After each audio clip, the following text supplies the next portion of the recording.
Well, hello to you. Hope you're doing okay. My name's Aaron and I'm making a video.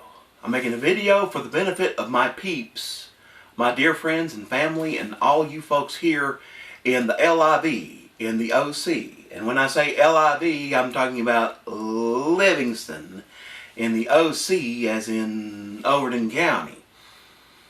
I'm talking to you about the radio business. Now, in a former life, I used to make my living talking on the radio.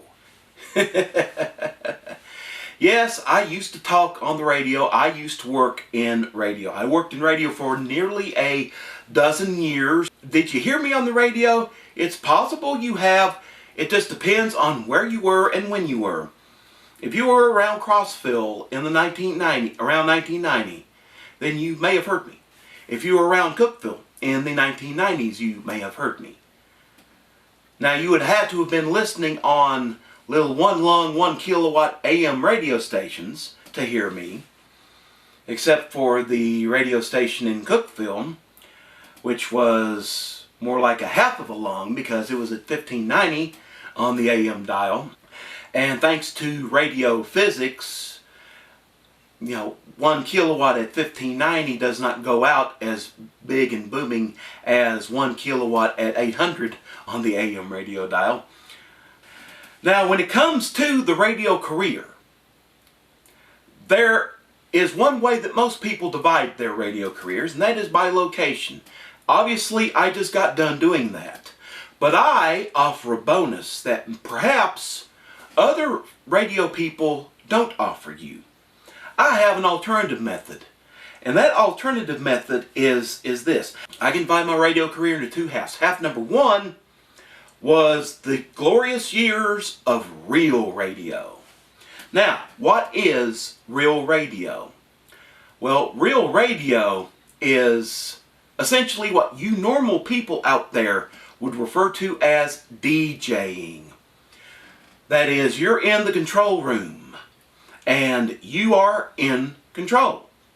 You create the content. That radio newscast that came on, that's because you put it on there. That song that's playing on the radio is playing on the radio because you pushed the button that started a turntable turning, tracking a vinyl record, or it started a CD player playing a track off of a CD. The commercials run because you pushed a button that started either a cart machine playing commercials recorded on carts with tape in them, or it started a sequence of files playing off of a hard drive. And then,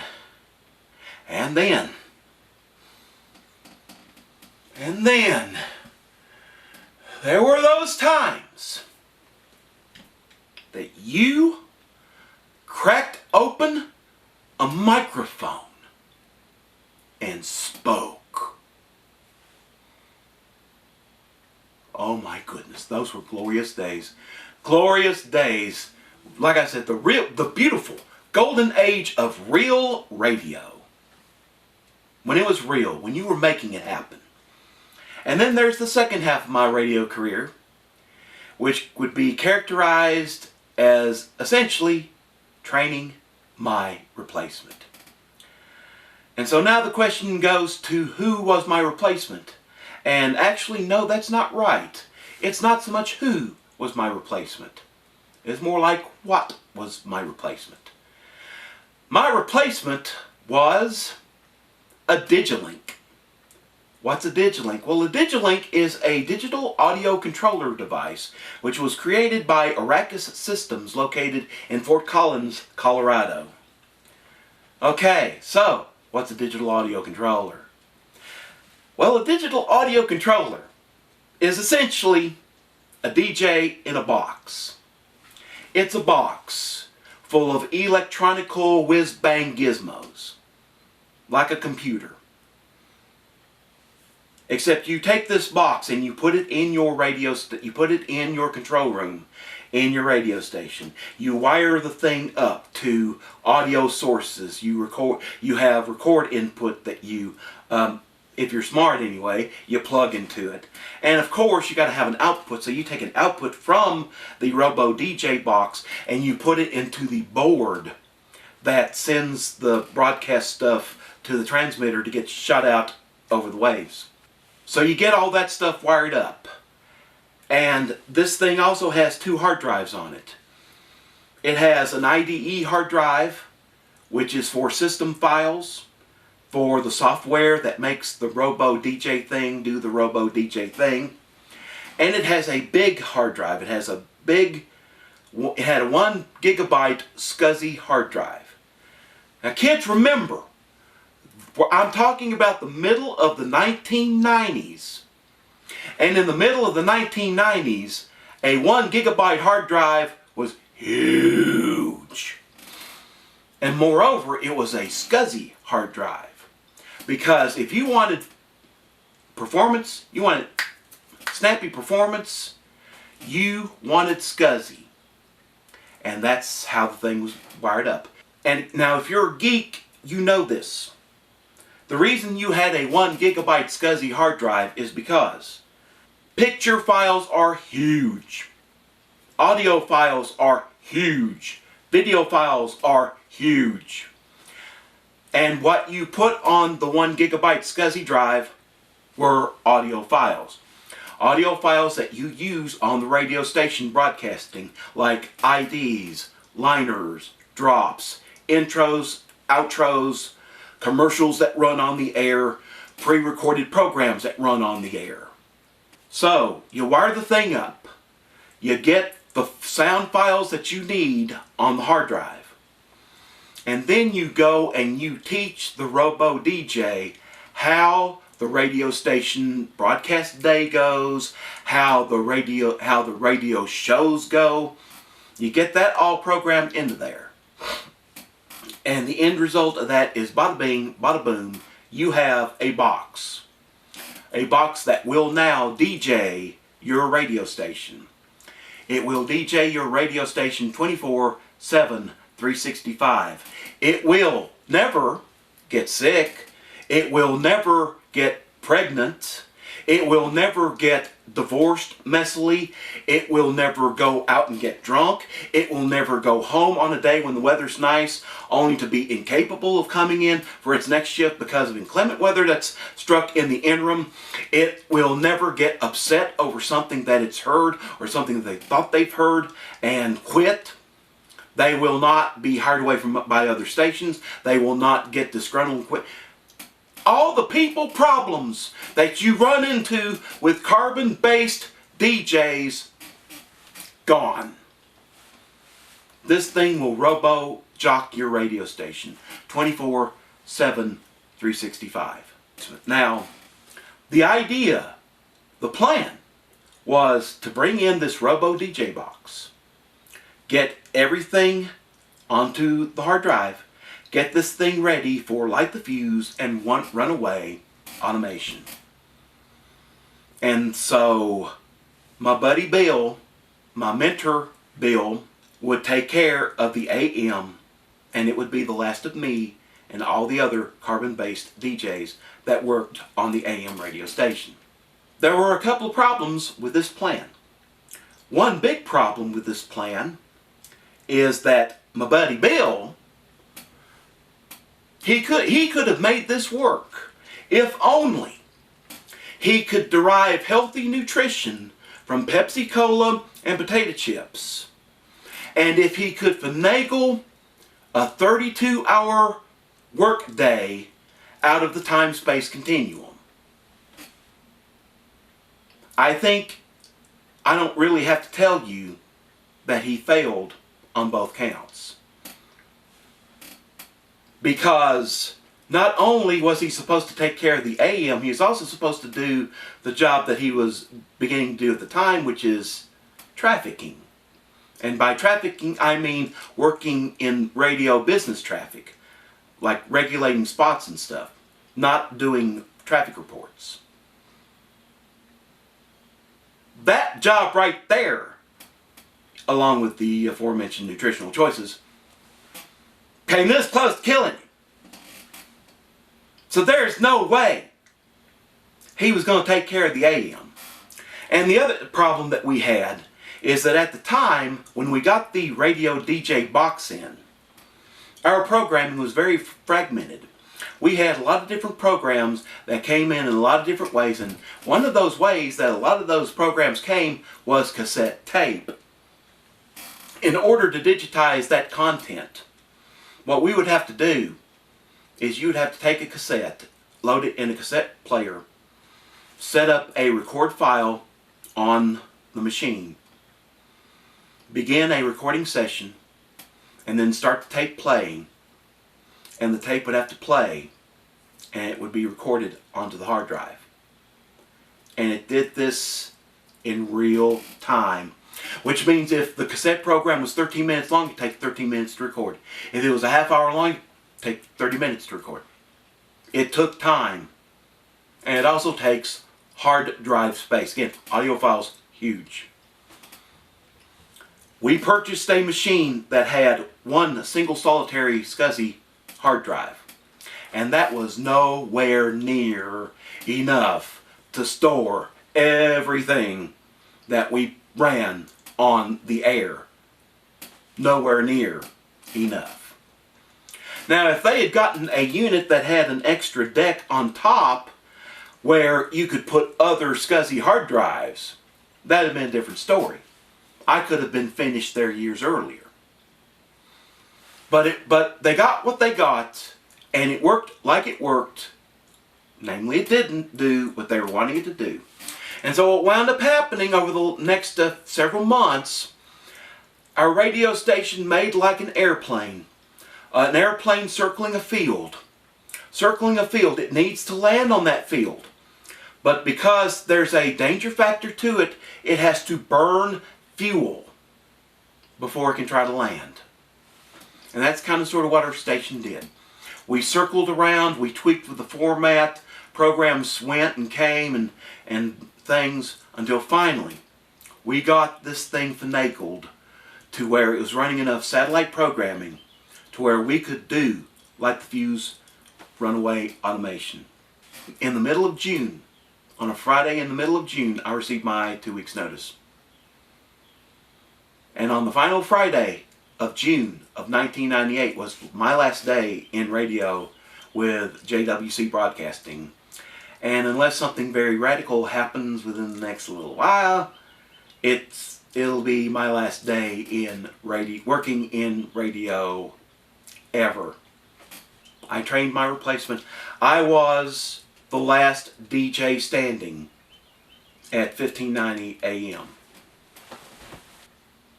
Now I'm telling you my experience in radio, because this experience in radio I believe can be helpful to make you, my dear friends here in Livingston and Overton County, to understand what's going on in your life right now in terms of the radio. Now, our local station, WLIV, it began broadcasting in 1956. Now, this is the year of our Lord 2021. Now, if you do the quick math, or for that matter, slow math, at least as long as you do correct math, okay? You do the figuring, and you will figure that WLIV radio is this year 65 years old. Now, what do you look to do when you get to 65? What do you hope to be able to do when you get to 65? What do some of you doubt you'll be able to do when you get to 65? Bless your hearts. Why, retire, of course. And apparently at age 65, WLIV is kind of retiring. Or at least the WLIV radio that you know and that you're familiar with. WLIV has been RoboJock for a lot longer than just now. In fact, not long after I got out of radio, WLIV got them one of them Digilink things too. They've even called me up to pick my brain about what's going on with this thing. Why won't this thing do what we want it to do? But they've done RoboJock for several years now. They've run 24 hours a day, 7 days a week, 365 days a year with a signal on the air. And they've done that for years. RoboJock Radio would sign on at 5 in the afternoon. It'd work the evenings and work overnight. And then at 6 o'clock, RoboJock Radio punches out and Live and Local Radio punches in. This is how WLIV used to work until just recently. So it's been RoboJock for quite a while. The capacity has been there. It's just that in the daytime, when most people were listening to it, it was Live and Local Radio with genuine carbon-based DJs. Well, just a few months ago, Mr. Oakley, Mr. Millard Von Oakley, who owned the radio station for years and years, sold the radio station to Stonecom. Stonecom is a radio business in Cookeville, Tennessee. Stonecom are the owners of the radio station that I worked at 1590, the FM station that the previous owners bought, which was 1069 Kicks. They also have Light Rock 95.9. They have Rock at 93.7. They have a news station at 94.1. They have two news stations. One's an urban station at 93.3, and the other one is a new country station at 96.9. And they also now own WLIV radio. Now, they've had them for a while, and they've been just working it over. It's only been just until recently, the last couple of weeks or so, they did what I pretty much figured was going to happen. They went, now RoboJock Radio runs WLIV 24/7, 365. Except for when there's a ball game. And if there's a ball game, there will be somebody there. There will be somebody there running the radio live, because you can't automate a ball game. I mean, even though we might have suspicions about how authentic the results might be, they're not so set to the point that you can automate them. It doesn't work out that way. So you got to have somebody there for the live action there. And I imagine that when it comes election time, there will be people there running the radio station, because, you know, keeping up with election returns. But by and large, WLIV is like the fuse, runaway, RoboJock Radio. And I know a lot of you folks are not delighted about it. I'm not going to lie to you, I'm not all that delighted about it either. I can tell you this, it is kind of like I have said before. I've said that you really haven't experienced life here in America until you come across that dark, fateful day when you learn that your radio station, your jam, your bestest buddy in times good and bad is no longer there, and it's been replaced by something else, and more often than not, something else that you absolutely hate. But that's kind of what's happened with the radio. And like I said, it's RoboJock, it's like the fuse, runaway, it's largely remotely run. You've heard Roger, right? You know, you used to hear Roger DJing in the morning, but now he's DJing in the afternoon. And then there's the way that Roger DJs. You know how Ronnie DJ'd while he was here, and Brother Mabry, what I call Ken Mabry. You know how they DJ'd. AM 920 Classic Country, Reba McEntire with her 15th number one of whatever song was her 15th number one. That's the kind of DJing you got before. Well, now here you hear Roger in the afternoons, and it's like, you know, this is AM 920, you know, WLIV, and you ever wonder about that phrase about the price of eggs in China? Well, I've got some insight on how that phrase came to be. It's blather.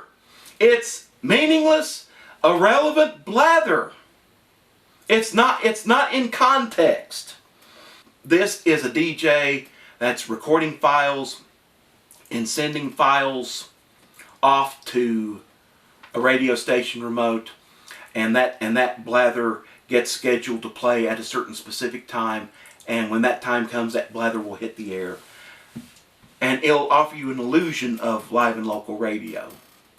Obviously, a lot of people are upset about this, and there's a lot of reasons to be upset about this. Probably the least important issue is the DJing. You know, there's also a lot of programming that's no longer on anymore. Programming that's run for long, near and dear. You know, for a while there were no obituary reports, but now you get 4. You get 2 in the morning and you get 2 in the afternoon. You don't get any at noon. There used to, where was the swap shop? Well, there is a swap shop now. There is some swap shop broadcasting on there. But what happened to I Got Your Number? I don't know. Maybe that'll come back here. Maybe it won't. I don't know. Birthday and anniversary calendar. Good question. I don't know. But I'll tell you this. One thing that's definitely missing, and I'm not really sure is ever going to come back, is that real, genuine hometown feel that you can make with real radio. I don't know if that's ever going to come back. I just don't know. I don't know if I'd bet on it. I wouldn't expect it to happen if I called them up and I gave them a piece of my mind. I definitely would not expect it after that. You know, like an old gospel song that you might have heard today, and by the way, today is a Sunday that I'm making this recording, and it is it's almost 4 o'clock in the afternoon, and unfortunately on WLIV now it's country music, but a month ago you might have heard a song singing the song about the lyrics about I don't know what the future holds, but I know who holds the future. And that's really what I was getting at with this blather. I don't know what the future holds, but I know who holds the future. And like I said, I know there's a lot of people that's upset by a lot of things that's happened. A lot of people are upset by changes, and especially changes like this. Dear icons have been shaken, and it's kind of sad. And like I said, I don't know if it'll ever get that local feel back. The only way it'll get that local feel back is if you install local feel in it, and I don't know if that's what they're aiming for as far as the AM product that Stonecom wishes to present to potential clients. I know there's a lot of programs that you love and they're gone, but again, it's like I said, WLIV's turned 65, so I guess the good old WLIV is retiring and leaving it to the young whippersnappers, and they're just such a whiz with computers, and see what they can do. Well, I don't know how helpful this video has been to you. Hopefully it has been some help, at least as far as getting insight. As far as being comforting, I don't really know if I have much of a shot at offering you any comfort, but I don't know, just hang in there. Can you find alternatives? I don't know. Maybe you can. But like I said, I worked in radio a dozen years. I've seen this happen. I've seen it happen myself. I was at ground zero of this thing happening. So I just thought I'd come on here, maybe offer up a little explanation. Not necessarily sticking up for the station. I mean, because, I'm like you. I definitely liked a lot of things the way they were. I'm definitely a big fan of live and local radio. I'm a big fan of real radio. So, like I said, I'm just trying to do something for you, maybe a little something for me, and we'll just have to lean on one another and get through this thing somehow. So, thanks for listening, thanks for watching, and just hope you make it a good day today. I'll sure try.